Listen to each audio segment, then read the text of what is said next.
Welcome to Home Glitz. Today we are going to make a healthy and tasty Mudakathan keerai dosa.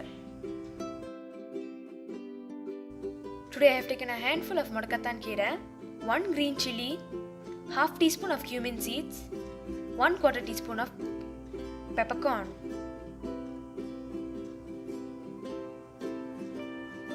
Now let's grind them into a fine paste.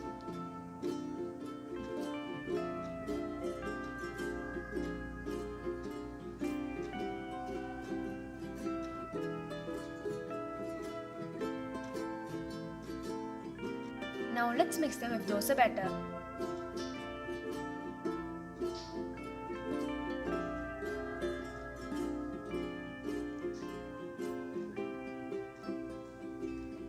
Heat a pan, add the dosa batter and make them into a dosa.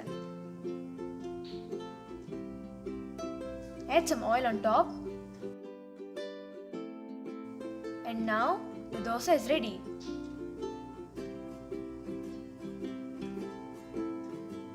Please do try this simple and easy recipe at home. If you like it, like, share and comment.